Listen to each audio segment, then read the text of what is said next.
నమస్తే నేను సిరి. ఇక జగన్మోహన్ రెడ్డి గారు అయితే తన ఊహల పల్లకిలో తేలి ఆడుతున్నారని చెప్పుకోవాలి. ఏంటంటే ఇంకా ఏపీలో మధ్యంతర ఎన్నికలు వస్తాయని చెప్పేసి మస్తు అయితే ఆయన ఊహలో అంటే ఇమాజినేషన్ వరల్డ్ అని అంటారు కదా, ఆ ఇమాజినేషన్ వరల్డ్ అయితే ఆయన ఊహలో తేలుతున్నారని చెప్పుకోవాలి. ఎందుకంటే జమిలీ ఎలక్షన్స్ అని అంటే ఆయన మధ్యంతర ఎన్నికలు అనుకుంటున్నారు. 1 నేషన్ 1 ఎలక్షన్ అని చెప్పేసి ఆయనకి కొంచెం ఎవరైనా చెప్తే బాగుంటుందేమో అనిపిస్తుంది. అది వేరు ఇది వేరు అని. సో దీని మీద మరింత సమాచారాన్ని మనకు అందజేయడానికి మనతో పాటు ఉన్నారు ప్రముఖ senior journalist political analyst CS Rao గారు. నమస్కారం సార్. నమస్తే. సో ఇప్పుడు చూస్తుంటే జగన్మోహన్ రెడ్డి గారు అయితే మళ్ళీ కొంచెం తన ఊహలకి కొంచెం రెక్కలు వచ్చినట్టు ఫీల్ అవుతున్నారు. కొంచెం ఊహల్లో తేనె ఆడుతున్నట్టు అనిపిస్తుంది. ఎందుకంటే జమిలీ ఎలక్షన్స్ అనగానే ఆయన మధ్యంతర ఎన్నికలు వస్తున్న ఏపీలోకి అనుకుంటున్నట్టు అనిపిస్తుంది. మరి దీన్ని అసలు మనం ఎలా చూడాలి సార్? జగన్మోహన్ రెడ్డి గారి మైండ్ సెట్ గురించి మాట్లాడుకోవాలి. దీన్ని మనం విశ్లేషణలోకి వెళ్లే ముందు ఆయన మైండ్ సెట్ గురించి చాలామంది ఆ పార్టీలో వాళ్ళే రకరకాలుగా చెప్తూ ఉంటారు. ఆయన ఎప్పుడు ఇల్లుస్ట్రేషన్లో ఉంటారు, అంటే ఊహాల్లో తేలియాడుతుంటారు అనేది, ఊహాలోకంలో ఉంటారు అనేది. రెండేంటంటే కొంతమంది చెప్పేది ఏంటంటే అతను పైన ఆత్మలతో మాట్లాడుతుంటారు. చాలాసార్లు మనం చూసాం కూడా వీడియోలో సోషల్ మీడియాలో చెప్తూ ఉంటారు. ఆత్మలతో మాట్లాడుతూ ఉంటారు. ఆయన ఎర్లీ మార్నింగ్ ఆత్మలతో మాట్లాడతారంట. ఆత్మలు చెప్పేదాన్ని బట్టి ఈయన డెసిషన్స్ తీసుకుంటారంట అనేది ఒక మాజీ చీఫ్ సెక్రటరీ కూడా చెప్పారు ఆ మాట.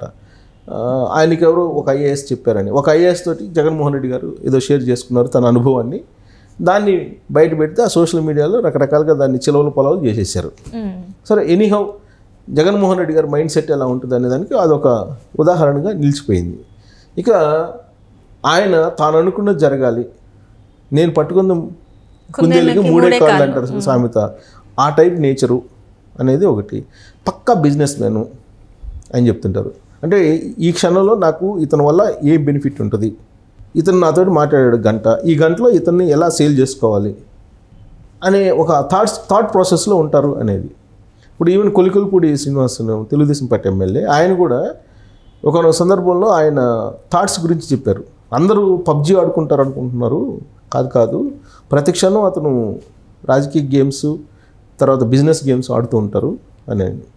సో అలాగా ఆ బిజినెస్ గేమ్స్ ఆడాలన్నా లేదంటే ఎదుటి వ్యక్తుల్ని సేల్ చేసేసేయాలన్నా చాలామంది పెద్దవాళ్ళు ఏం చెప్తున్నారు, నిన్ను నిలబెట్టి అమ్మేస్తారు తెలియకుండా, నేను ఎదురుగా నిలబెట్టి తెలియకుండా అమ్మేస్తారని. ఆ టైప్లో ఆయన మైండ్ సెట్ ఉంటుంది అనేది కొంతమంది చెప్తుంటారు. సరే, ఏదైనా సరే ఆయన ఒక డిఫరెంట్ క్యారెక్టర్ అని చెప్పి మనం భావించడానికి అవకాశం ఉంది. రకరకాల వాళ్ళు చెప్పేదాన్ని బట్టి, ఎవరికి అర్థం కాని మనిషి లెక్క ఇంకంతే, రకరకాల వాళ్ళు చెప్పేదాన్ని బట్టి అతను ఒక సపరేట్ అనుకోవాలి, సమాజానికి అతీతంగా ఉంటారు. అందుకే ఊహల్లో ఆయన తేలియాడుతున్నాను. అంటే ఏదైనా ఒక విషయం తెలియగానే దాన్ని తన ఊహలకి అనుగుణంగా స్కెచ్ మలుచుకుంటాడు. మలుచుకొని ఆ పక్క వాళ్ళని ఏ విధంగా ఈ స్కెచ్లోకి తీసుకురావాలి, ఈ చదరంగంలోకి తీసుకురావాలి, ఆ చదరంగంలోకి వచ్చినటువంటి వాళ్ళతోటి చెక్ ఎలా పెట్టాలి, ఇదే ఆలోచిస్తుంటారు ఆయన. అందుకే 2019 ఎన్నికల ముందు తెలుగుదేశం పార్టీని ట్రాప్లో వేసేసారు ఆయన.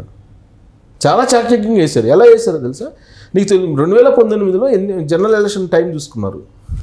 టైం చూసుకొని మేము మా ఎంపీలు మేము రాజీనామా చేస్తున్నాము ప్రత్యేక హోదా కోసం, మీ ఎంపీలు కూడా మీరు రాజీనామా చేసి మీరు ఎన్డీఏ నుంచి బయటకు వస్తారా రారా అనేటువంటి డిమాండ్ పెట్టారు. ఆ రోజున ప్రత్యేక హోదా ఉద్యమం అనేది పెద్ద ఎత్తున సెంటిమెంట్గా మారింది. అనివార్య పరిస్థితుల్లో తెలుగుదేశం పార్టీ వాళ్ళు బయట రావాల్సి వచ్చింది. ఎన్డీఏ నుంచి బయట రావడంతో 2019 ఎన్నికల్లో ఓడిపోయారు తెలుగుదేశం పార్టీ. అంటే జగన్మోహన్ రెడ్డి ట్రాప్లో పడ్డారు. జగన్మోహన్ రెడ్డి గారు ఎంత తెలివిగా చేశారు ఆ ట్రాప్ అంటే, ప్రత్యేక హోదా కోసం రిజైన్ చేయాలనుకుంటే 2 years ముందు చేయాలి, లేదా ముందే ఆల్మోస్ట్ 1.5 years ముందే చేయాలి. కానీ జనరల్ ఎలక్షన్ వచ్చేదానికి టైం చూసుకున్నారు. రిజైన్ చేస్తే 6 months తర్వాత నోటిఫికేషన్ వస్తుంది కదా, ఉప ఎన్నికలు పెడతారు కదా, కాబట్టి ఈ 6 నెలలు గ్యాప్ చూసుకున్నారు.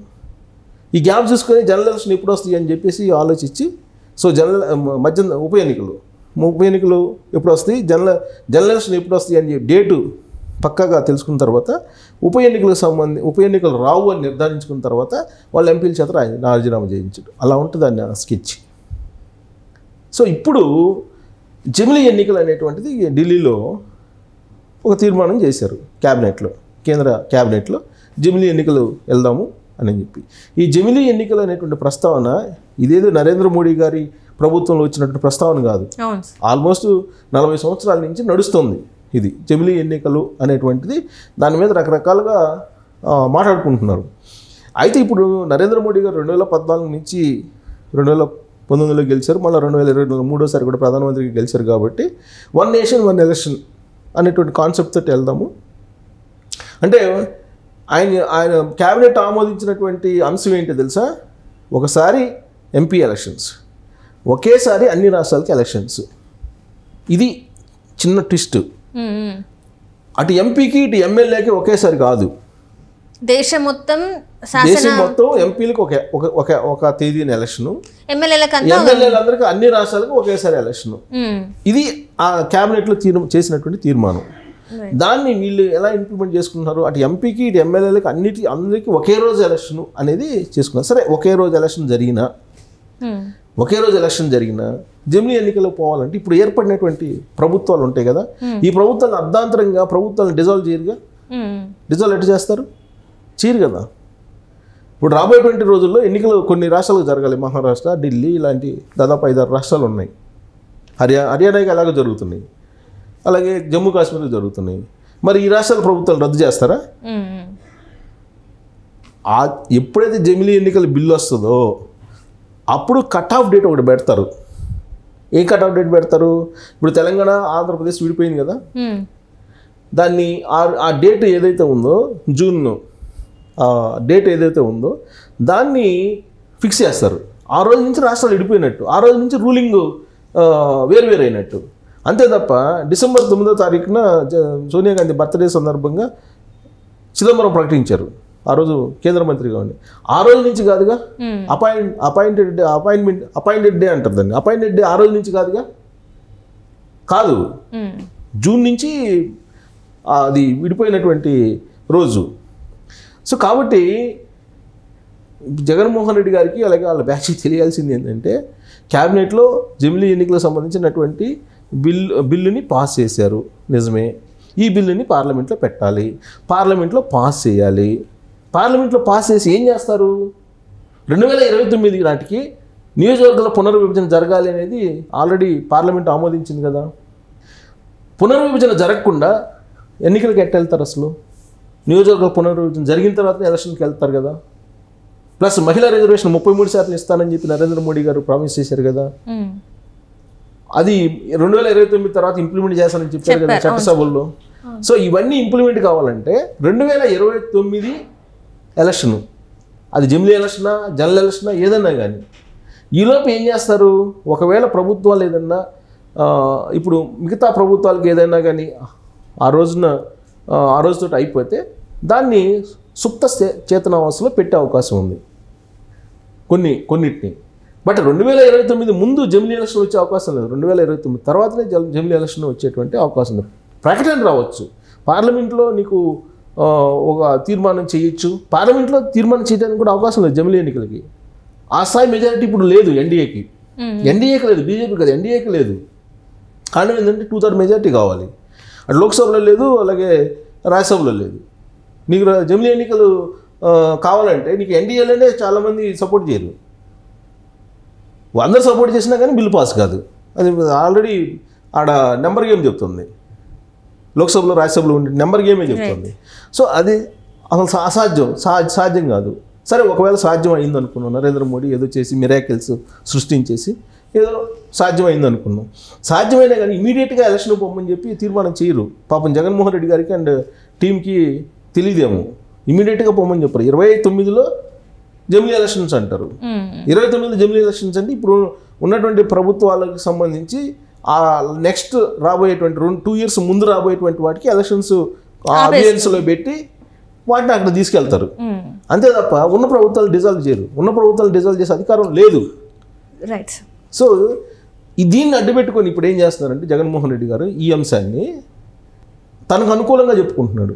ఏం చెప్తున్నారు? జమిలీ ఎన్నికలు అనేవి వస్తున్నాయి, జమిలీ ఎన్నికలు ఇప్పుడు పార్లమెంట్ పాస్ చేస్తుంది, నెక్స్ట్ ఇయర్ ఎలక్షన్స్ వచ్చేస్తాయి, మధ్యంతర ఎన్నికలు వచ్చేస్తాయి.